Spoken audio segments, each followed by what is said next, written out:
As frutas que eu escolhi para fazer essa geleia são cranberry desidratada e cerejas.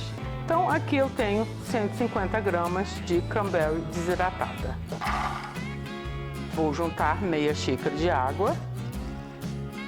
O total de fruta que eu tenho é 150 de cranberry e 150 de cereja.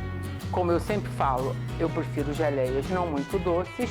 Eu tenho aqui 150 gramas de açúcar cristal, mas você pode usar o demerara, o refinado ou mesmo o mascavo, porque como essa geleia vai ficar com uma cor mais escura, não tem problema. Só que eu não vou colocar o açúcar de uma vez só, porque nessa geleia eu não vou utilizar a pectina de maçã. Eu vou usar a pectina liofilizada e ela precisa ser incorporada ao açúcar antes de ser adicionada à geleia.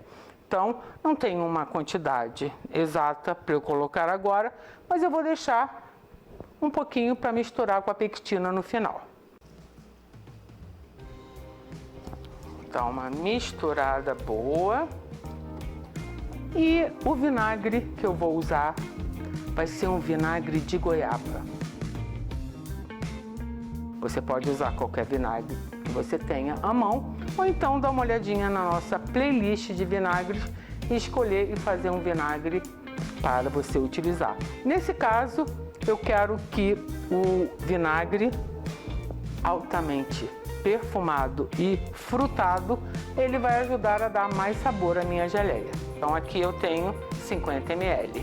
Agora eu vou cozinhar a cranberry com a água, o açúcar e o vinagre até que ela comece a ferver e fique hidratada para a gente poder terminar adicionando o resto do açúcar, as cerejas e a pectina. Após 10 minutos, a cranberry já hidratou. Vocês podem ver, ela está molinha, uma delícia. O caldo está já ficando rosinha, então podemos adicionar as cerejas. Eu tenho 150 gramas de cereja que eu cortei em 4 e retirei a polpa.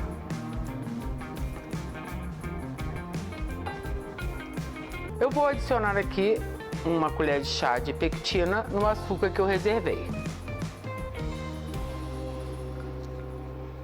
Essa é a melhor maneira para você incorporar a pectina e ela não grudar e não virar grumos, porque na realidade a ação da pectina é gelificar as geleias. Se você colocá-la diretamente, eu digo a pectina liofilizada, ela vai fazer grumos duros, igual quando gelatina fica dura demais, não tem jeito.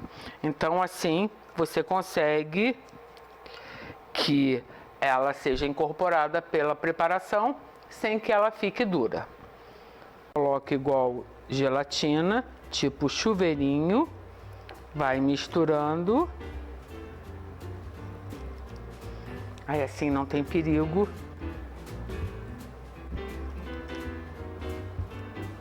No caso dessa preparação específica, eu não quero que ela fique com aquela textura de geleia mais firme.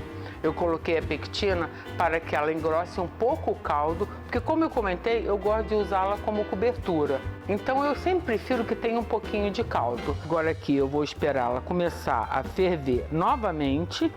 Aí assim que ela começar a ferver, o que eu vou fazer? Eu vou desligar e vou esperar que ela esfrie. Porque geleia, quando a gente faz, a textura, enquanto ela está quente, não é a textura que ela vai ficar depois que ela esfria. Então, hoje em dia, depois de alguns pedidos de umas seguidoras, eu aguardo um pouquinho a geleia esfriar para mostrar para vocês como fica realmente a textura. Ela está bem líquida, pedaçuda, tá mais para um doce do que uma geleia. E eu tô aqui babando porque essa mistura é muito saborosa. Então agora a gente vai aguardar ela começar a ferver, mexendo sempre para evitar que o açúcar deposite no fundo. E depois que ela estiver no ponto, eu vou mostrar para vocês. Após 10 minutos, para essa preparação está no ponto. Ela já ferveu bastante. Se eu levantar a colher, ela vai pingar mais rapidamente. Ela não demora a pingar igual as outras geleias, mas eu comentei que eu quero uma calda, porque eu vou usar em preparações que necessitam ter um pouquinho de calda. Se eu der mais ponto, a calda vai engrossar e não vai ter o efeito que eu quero. Então agora eu desligo o fogo e assim que ela esfriar, eu vou mostrar para vocês exatamente o ponto que eu gosto que ela fique para usar nessas receitas.